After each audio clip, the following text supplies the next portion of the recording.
नमस्कार। ये सवाल बार बार उठता है कि भारत को आखिर क्यों बार बार एनर्जी क्राइसिस यानी ऊर्जा संकट का सामना करना पड़ता है। आपको शायद हैरानी हो, लेकिन इसका जवाब हमारी सोच से कहीं ज्यादा करीब है। तो चलिए आज इस संकट की जड़ तक चलते हैं और एक ऐसे समाधान को देखते हैं जो बिल्कुल हमारी नजरों के सामने ही छिपा हुआ है। कहते हैं ना, कुछ लोग सिर्फ जोर जबरदस्ती की भाषा समझते हैं, और ये कहावत भारत की आज की हालत पर बिल्कुल फिट बैठती है। देखिए, हजारों मील दूर कोई टकराव होता है और उसका नतीजा हमें यहाँ अपने घर में एक बहुत ही कड़वी हकीकत का सामना करना पड़ता है। तो आज हम क्या क्या देखने वाले हैं? सबसे पहले बात होगी संकट की आहट की। फिर हम समझेंगे निर्भरता के इस जाल को, जानेंगे कि देश इसकी क्या कीमत चुकाता है। और फिर हम बात करेंगे एक अनदेखे समाधान की, यानी बायोगैस। हम कुछ असली आत्मनिर्भरता के उदाहरण भी देखेंगे और अंत में आगे का रास्ता क्या हो सकता है, इस पर भी नजर डालेंगे। तो चलिए शुरू करते हैं पहले हिस्से से, संकट की आहट। कैसे एक दूर का संघर्ष हमारे घर पर असर डालता है। देखिए, ईरान और अमेरिका के बीच एक जियोपॉलिटिकल तनाव होता है और अचानक भारत के लिए एक बहुत बड़ा संकट खड़ा हो जाता है। पर सवाल यही है कि हजारों मील दूर चल रही ये तनातनी हमारी जिंदगी पर असर डालती कैसे है। इसका असर आप देखिए कितना तेज और खतरनाक होता है। दुनिया का एक बेहद जरूरी shipping root straight of Hormuz block हो जाता है। इसके ब्लॉक होते ही कच्चे तेल की कीमतें आसमान छूने लगती हैं।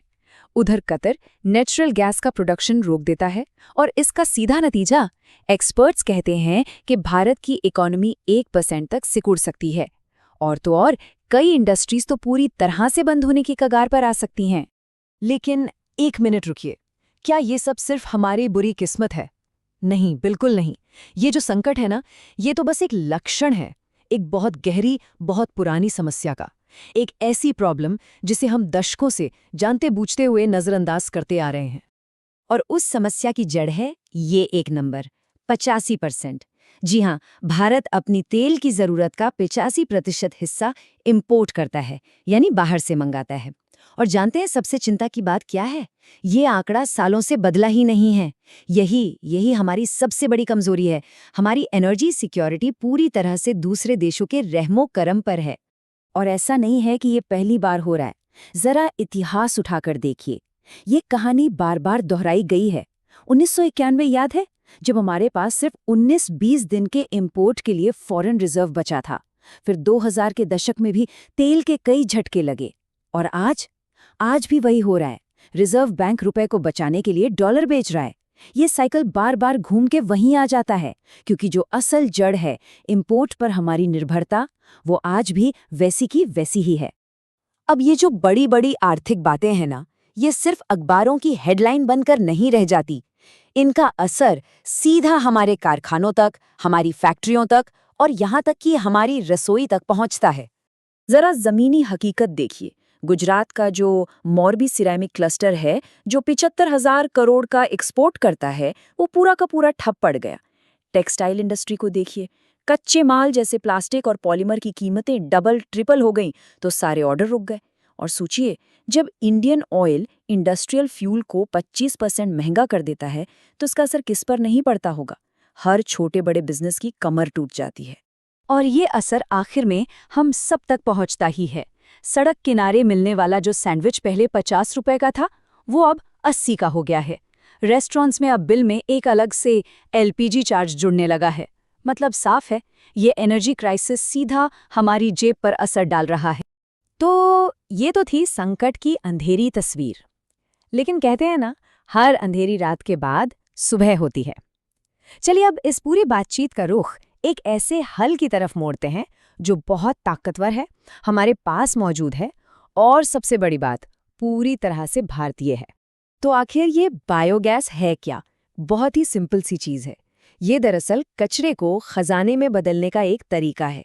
जो भी गीला कचरा है, खेती से निकला वेस्ट है या फिर गोबर, इन जैसी ऑर्गेनिक चीजों को जब सड़ाया जाता है तो उससे एक साफ सुथरा ईंधन बनता है, मीथेन। और इसी का इस्तेमाल हम कर सकते हैं। अब जो आंकड़ा सामने आने वाला है वो सच में चौंकाने वाला है। भारत में हम कुल कितनी एलपीजी इस्तेमाल करते हैं? करीब 30.8 मिलियन मीट्रिक टन। ठीक, अब जरा ये देखिए, हमारे देश में बायोगैस बनाने की क्षमता कितनी है? 62 मिलियन मीट्रिक टन, मतलब हमारी ज़रूरत से दोगुनी। सीधा सीधा मतलब ये है कि हम चाहें तो एलपीजी का इंपोर्ट पूरी तरह से बंद कर सकते हैं।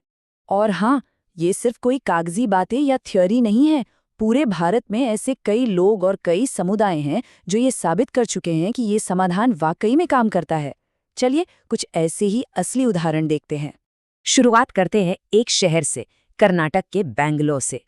यहाँ के कुछ होटलों ने, आप सोचिए, 3-4 साल पहले ही बायोगैस को अपना लिया था। तो जब अभी देश में कमर्शियल एलपीजी का संकट आया तो इन होटलों पर कोई असर नहीं हुआ, जरा भी नहीं। क्यों? क्योंकि वो तो अपने गीले कचरे को ही प्रोसेस करके अपना फ्यूल खुद बना रहे थे, पूरी तरह से आत्मनिर्भर। अच्छा, ये तो हुई शहर की बात। अब चलते हैं गांव की तरफ। पंजाब का एक गांव है लामडा कांगड़ी। ये गांव सही मायने में आत्मनिर्भर होने की एक जीती जागती मिसाल है।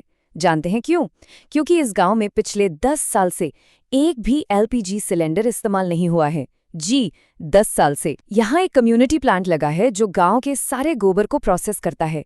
इससे जो बायोगैस बनती है वो पाइप के जरिए 44 घरों की रसोई तक पहुंचती है, और जो कचरा बचता है वो खेतों के लिए शानदार ऑर्गेनिक खाद बन जाता है। मतलब एक परफेक्ट सिस्टम। तो सवाल अब ये उठता है कि बैंगलोर और लामड़ा कांगड़ी जैसी इन कामयाब कहानियों को पूरे देश की हकीकत कैसे बनाया जाए। खैर, इसके लिए एक सीधा साधा 3 स्टेप का रोड मैप है। देखिए, पहला स्टेप है डिसेंट्रलाइज्ड सेटअप, मतलब हर घर, हर हाउसिंग सोसाइटी, हर होटल में छोटे छोटे प्लांट लगे ताकि शहरों का कचरा वहीं के वहीं निपट जाए। स्टेप 2, बड़े लेवल पर कंप्रेस्ड बायोगैस यानी सीबीजी बनाना, ताकि इसे गाड़ियों में पेट्रोल डीजल की जगह इस्तेमाल कर सकें।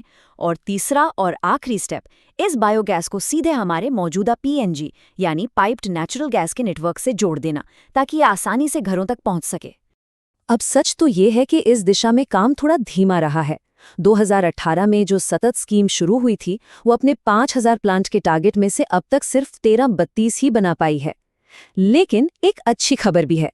अब रिलायंस जैसी बड़ी बड़ी कंपनियां इस सेक्टर में बड़ा इन्वेस्टमेंट कर रही हैं, तो उम्मीद है कि अब इस काम में तेजी आएगी। और ये सारी बातें हमें आखिर में एक ही सबसे बड़े सवाल पर लाकर खड़ा कर देती हैं कि जब हमारे ही देश में इतनी बड़ी क्षमता मौजूद है, जब हमारे पास कचरे को सोने में बदलने की तकनीक है, तो फिर हम अपनी एनर्जी सिक्योरिटी की चाबी दूसरे देशों के हाथों में क्यों सौंप देते हैं?